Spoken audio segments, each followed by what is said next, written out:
Vectors look like this. Vectors kind of look like a ray, but they are different. When you study rays in geometry, rays have direction and they have a beginning point, but they don't have an end point. Rays go on forever, like a beam of light.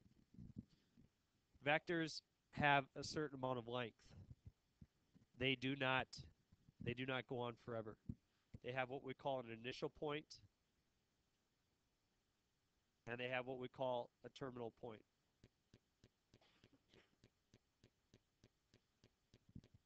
And when you look at the initial point and the terminal point, that gives you a direction. And it also will give you a magnitude. The magnitude is what we call the length of the vector.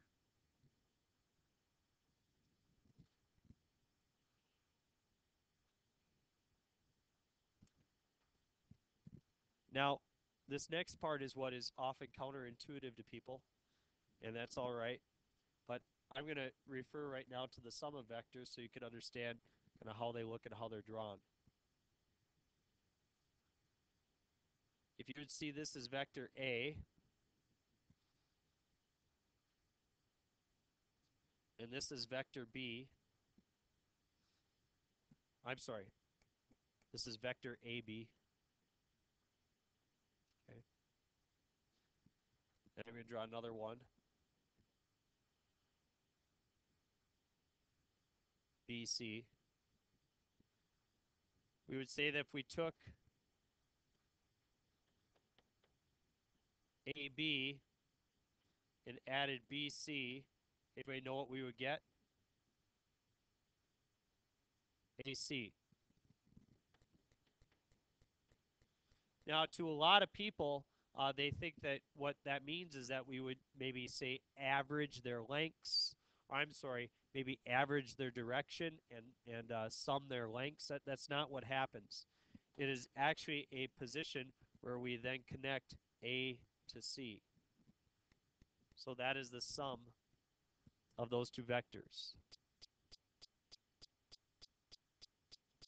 Notice that the length of AC, or the magnitude of AC, is not simply the magnitude of AB plus the magnitude of BC. That's not what it is. That may be intuitively what you think, but that's not the case.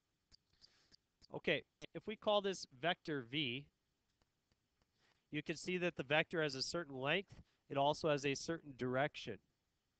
There's a number of different ways to draw this vector. You see one example there. As long as I draw it with the same direction to have the same length, that vector is identical to the previous one. I can put the vector up here. And again, I have the same vector. Put the vector right behind it. I have the same vector. As long as the length and the direction are the same, they are the same vector.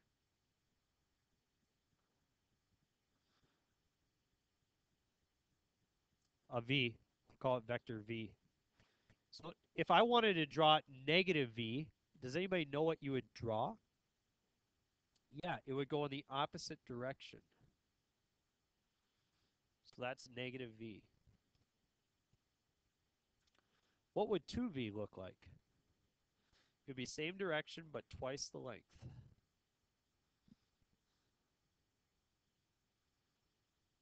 How about a 1/2 V? Half the length. And how about negative 4V? Yeah, 4 in the opposite direction, so maybe something like that. So nice of you to join us today. I don't know. Yep, sounds good. All right, so we've got that negative 4V. So that's a way to draw some of those vectors.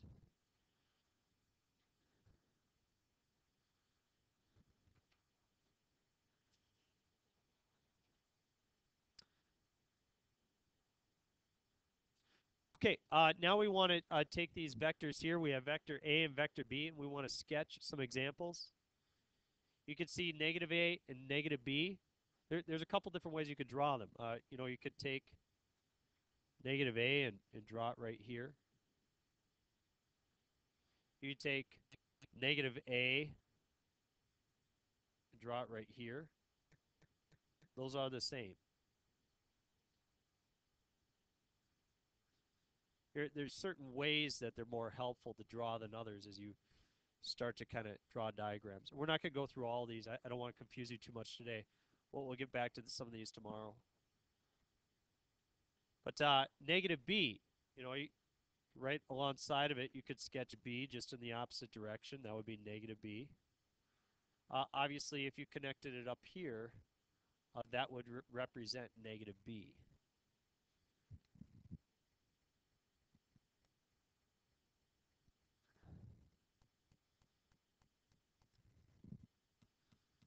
Anybody know what a plus b would look like?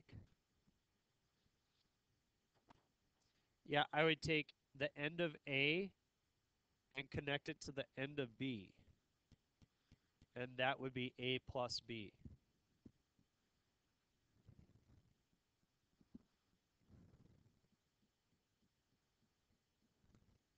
What's that? Yeah. Yeah.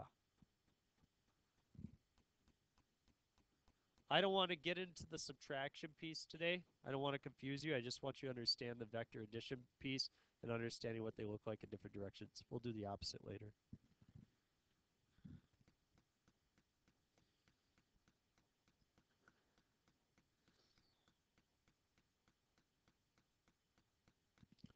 Depending on excuse me, depending on the type of vector and the type of situation you're looking at, there are different rules that exist for certain ways. Physics will reserve certain operations depending on the type of problems, and mathematics may not always have the same restraints. But let me examine the type of problems you had, and we could talk about. But this will be consistent with what your textbook shows you. So, okay.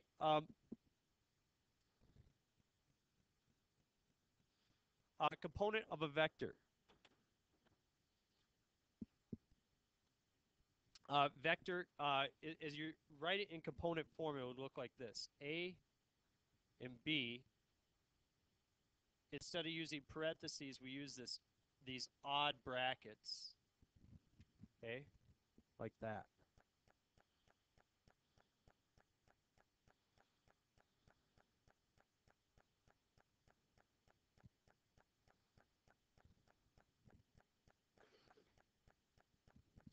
And the way that we write the component form of a vector is we do this. The vector is equal to x sub 2 minus x sub 1, y sub 2 minus y sub 1. Okay? And I'm going to kind of show you exactly what that does for us when we relate the vector to the coordinate plane in for the sake of mathematics.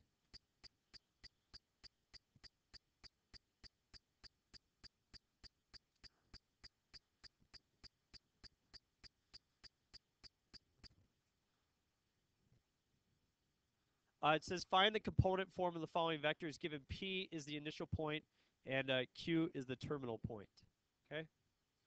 Um, so if we want to find the vector component, we know that this could be rewritten as some vector that's equal to some A value and some B value. And the way that we come up with the A values, we subtract the X values. And we take the terminal point of the X value minus the initial point of the, or X value of the initial point.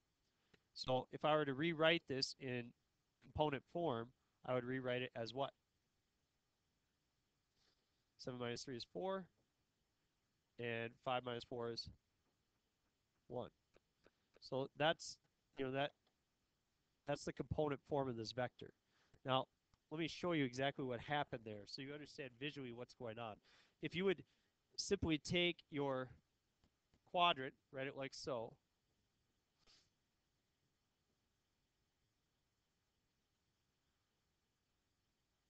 okay, so if you go 5 and 5 just like so, if we were to plot this 3, 4, say over 3 and up 4, and this would be, say, P, and then Q would be, say, over 7 and up 5, okay, so you have Q. That's the vector that's defined right away.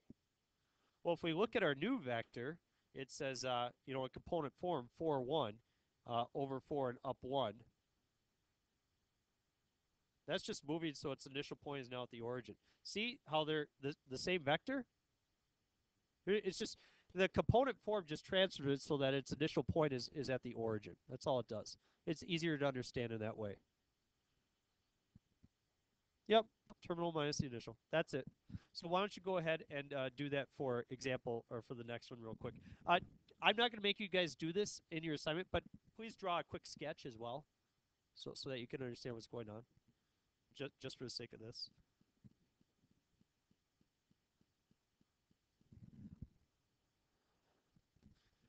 Okay, what did you guys get for this answer here? Somebody?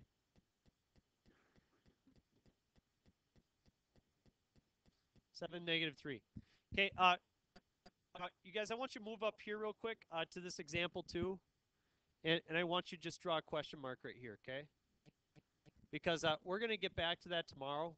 I didn't say something correctly, you guys. I didn't draw the diagram right, but I don't want to confuse you. We don't have any problems on that today. We'll spend more time with the drawing tomorrow, okay?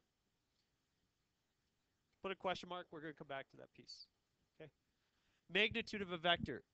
Magnitude of the vector is another way of saying length.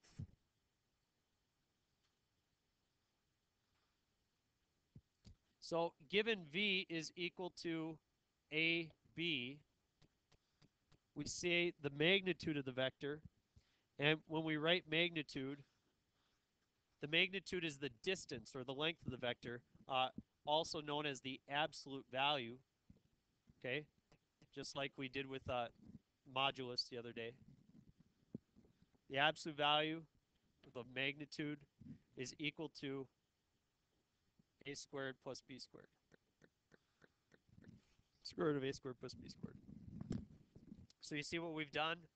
We've placed our vector so that the initial point is at the origin, and then we can simply make a right triangle out of it and find the length using square root of a squared plus b squared. Quick, find the magnitude of these 3 vectors, okay? Go ahead and do that. Go. Yep. Okay, what do you guys have for the first one? Which does not reduce. This one just... Okay, so that's what we should come up with. Any questions on those? Okay, sum and difference of vectors. If we have a vector u and we want to add or subtract vector v, the way that we can do that is we can take a sub 1 plus or minus a sub 2 and b sub 1 plus or minus b sub 2. As you guys know, addition and multiplication are very closely related. We could easily show exactly how this works out for multiplication as well. Or, I'm sorry, for multiplying by a scalar. Say multiplying through by a factor of 3 or 4 or something like that. It's not too difficult. All we do is it says given a is 1, 3. If we want to figure out what 3a is, we simply take 3 times 1 and 3 times 3, get 9. Okay, so sum and difference of vectors works out pretty intuitively to how you think it would. Also multiplying through by a constant works out. See if you can do 4b and a plus 2b and 2a minus 5b.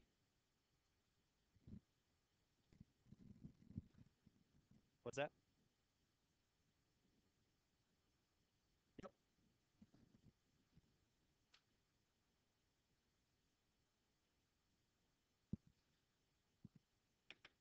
Okay, for 4b, you should have 8, -8. For a plus 2b, you would have 1, 3, and you're going to add that to 4, -4. And as you add those together, you just add the x's together to get 5, and you add the 3 and the -4 together to get -1. So that's all our sum and difference of vectors means, is that you add the x's together, you add the y's together. That will give you the new vector. What'd you come up with for the last one? -8, 16. There you go. Okay, one more piece that we would like to look at is vectors in terms of I and j. I and j are what we call unit vectors. And just like we like to work within the unit circle, there's times where it's helpful for us in mathematics to write things in other forms for various reasons. And we say that I is a unit vector that is the horizontal one. So, in other words, I is equal to 1, 0. So just that vector in the unit circle that would go right over to 1, 0. Anybody want to guess what j is? 0, 1. So that's the y value. Okay, it's the vertical one. And so you could take any vector that's in component form, AB, and rewrite it as AI plus BJ. So that's another way to write vectors. A lot of people say, well, Mr. Gens, how do we know, how do we know if that's imaginary or not? I said, well, it's not imaginary in this situation. If you write an imaginary number, it's going to be the second one. And so that's one way that we know it. And anytime you see this, you're always going to see I and j together. So don't worry about, they're going to tell you you're working with vectors. You're not going to be working with these complex pieces. So horizontal and vertical components of a vector. Here's kind of the key then. So this is where it ties in trigonometry. Maybe saying, why are we doing vectors? How's it tie in? Well, here's the trigonometry tie-in. A is equal to the magnitude of the vector times the cosine of theta, the angle. And B is equal to the magnitude of the vector times the sine of the angle.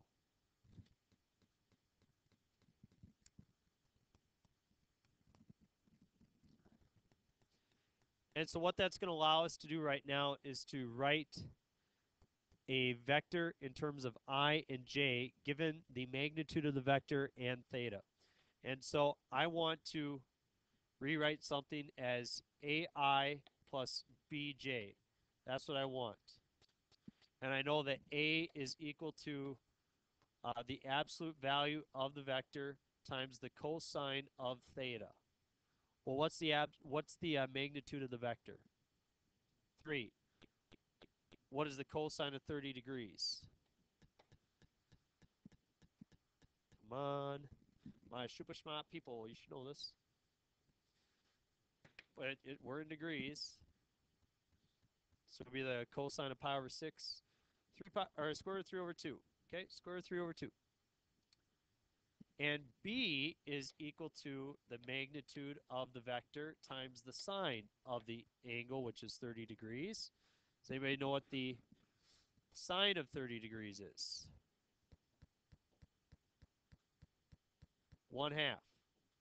So if you look at your cheat sheet that I gave you guys a while back ago, that will show you all the interesting values, the interesting trig values. You can also type into your calculator. If you can remember it, obviously you'll be much quicker.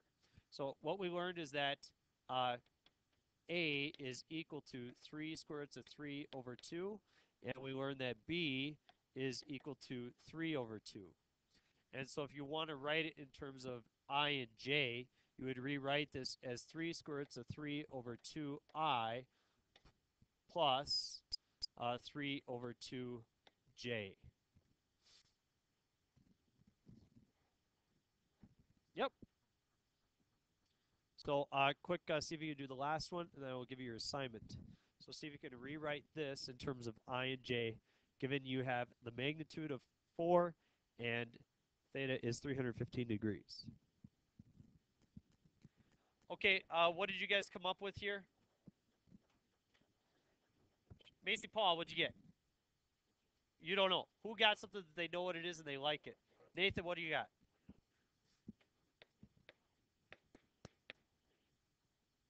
Yep, minus 2 squared is 2j. Very good. That's what you should have.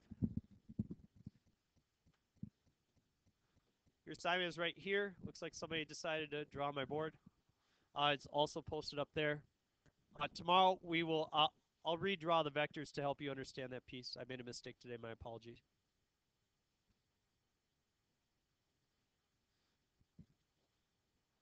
The world is turning at a speed I cannot keep up with. I